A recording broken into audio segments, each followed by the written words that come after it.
Hi, everyone. I'm Noreen Dennels, President and CEO of United Way of Lane County. Today, I have the distinct pleasure of recognizing our 2019 Community Voice Award recipient, Eric Richardson. Eric is the Executive Director of the NAACP. As we mentioned in previous videos this week, our intention was to provide this award on stage at our community celebration event back in mid-March. But I think this video presentation in some ways gives us an opportunity to hear additional voices about Eric's leadership. So what's the Community Voice Award? The Community Voice Award recognizes and honors a local community advocate for their tireless effort to improve individual lives and community conditions in our community. So today we'll hear from a few community leaders.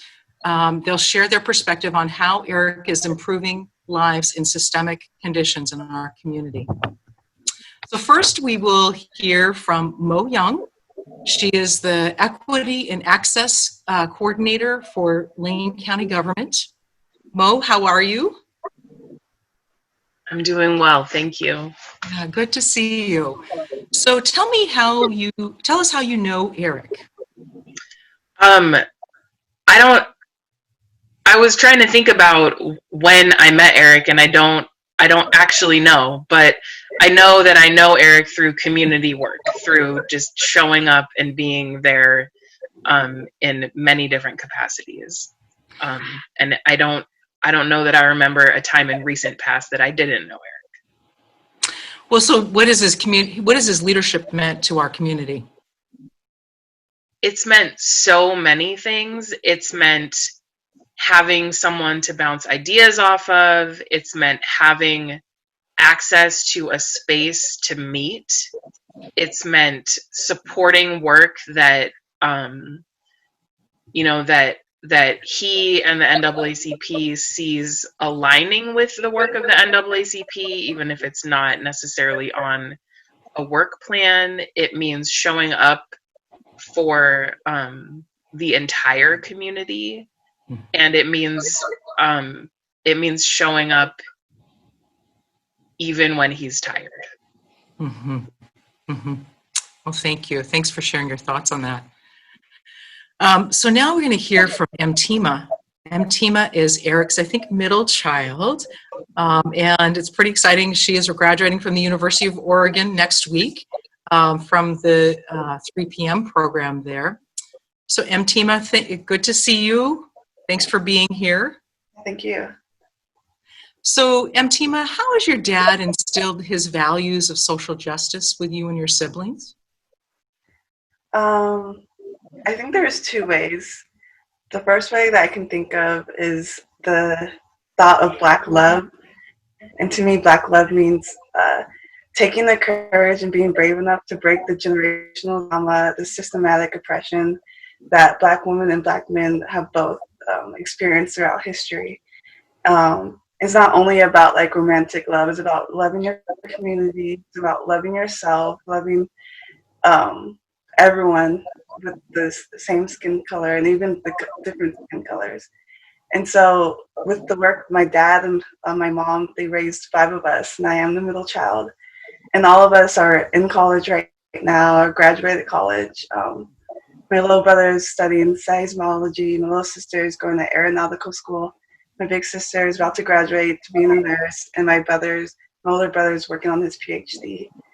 And that brings me to my second reason, is education, and being able to educate people in our community about what it means to be a leader in all the different fields. It doesn't only have to be in social justice, but we need leaders in all the fields talking about equity. And that's what he's done for me, and that's why I went to school for 3 p.m. and about to graduate. I want to do community work and Black urbanization, and just making sure our communities are able to be sustainable in the future. Well, thank you. So tell me too, thank you. That was, and congratulations on graduation. So what do you respect most about your dad? I think it's his words. Even though he has a strong voice, it reaches throughout the community to a lot of different people. and he's helped so many people, like myself, my family members.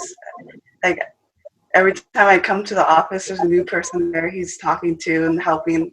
And so I just respect that a lot, that he's always able to give a helping hand to everybody. Thank you. And thank you for representing your siblings as well. We really appreciate it.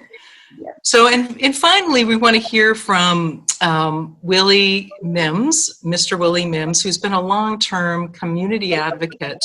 And he's with his wife, Sally. And welcome, Willie and Sally. So good to have you. Good to be here. Yeah. So tell us, how long have you known Eric, and in what capacity? In 1971, a mutual friend took me to meet a new family in Eugene, which turned out to be the Richardson. And at that point, Eric was just a pre-teenage boy. So I've been meeting the family as they came into the world all along up until now. Wow. And so, yeah, and I understand his, Eric has shared with me that his parents came here and were very much advocates for social justice as well. And so, sort of there's a lot of threads there. So knowing the incredible work that Eric has done in our community, and if you can reflect on that 1971 or even a little later in his in his formative years, what encouraging message or encouragement would you tell him about his accomplishments? Well, Eric has done some tremendous work. He approached us 4 or 5 years ago about the use of our property up on High Street for the NAACP. And it was easy to buy into because it related to a lot of things in my past, being a community organizer. Mm-hmm. So since then, Eric's work can almost speak for itself, and particularly the memorial that we have on the property, which salutes all the Black families in the city of Eugene, particularly the earlier families. Mm-hmm. Anything else? Is there anything, Sally, you want to add to the comments? I would say that Eric is a very exceptional person. I can remember him going and visiting Willie's mom at Christmas time.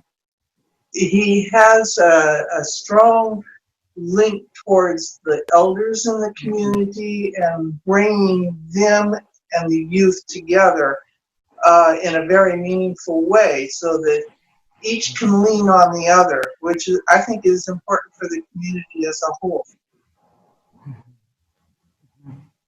Well, thank you so much for sharing your thoughts. We really appreciate it. I want to thank everybody for their reflection on Eric's leadership and advocacy. And I want to give Eric an opportunity to say a couple of words before we wrap up the video. Eric, are you there? Yes, I'm here. Thank you, Noreen. This is really a great honor to be recognized by the United Way of Lane County, one of our preeminent organizations that really has led the way through many years of engagement with our communities, all of our communities, and now with our new focus on children and families and making sure our families are supported. That's something that's dear to my heart because I have raised 5 kids here in Eugene, Oregon. Family is very important to me. Being recognized by Sally and Willie is very significant because indeed I do honor our elders because they have brought us to where we are today. We stand on the shoulders of giants, and luckily we still have giants amongst us today, such as Willie and others. And so I just want to honor the work that they have done and to move this forward. and honor the work that you do, Noreen, and what the United Way stands for our community. The NAACP is a quintessential American organization dedicated to the proposition put forth in the Bill of Rights, Declaration of Independence, and the U.S. Constitution. And that means that we are going to work diligently to see that all people are given their equality and dignity that they are deserving as human beings. And so it's just it's part of the work that I've been instilled with from my parents. I like to recognize my mother, Barbara Richardson, and my dad, Arzenia Richardson, both of St. Louis, Missouri, came out here. My dad was a longtime proponent of the classical art form, jazz, America's only classical musical form that is indigenous to America. And that is part of the KLCC legacy. And so I think our family has really been part of this community in many ways, just giving back and trying to highlight the best of Black culture, of African culture. And as we move forward, I think our nation has an opportunity at this time to embrace African culture and African mores that have helped to move our nation forward. Because let's not forget that the great Dr. Martin Luther King Jr. Is an African man. And he brought his heart through his scripture and through his love of community to bear and changed the nation and the world. That change is not complete, but we still need to continue on instilling culture, love, and the understanding that we are all brothers and sisters on this planet together, and that we have to work together to come up with the solutions so our children and families can have prosperous lives and happy lives. So I'm just here as a citizen. Thank you. Thank you. Congratulations, Eric, on being the 2019 Community Voice Award recipient. I don't think we could have selected a better candidate for this honor. And so it's been a privilege, and I just so appreciate you and the work you do, your family, and all those who've been part of this video. Thank you so very much. Thank you. And I would be remiss not to honor my wife, Tamara Richardson. We've been married 30 years come December 22nd. And so Tamara, thank you for all the support and staying with me as well. Yeah. Thank you. Thank you so much.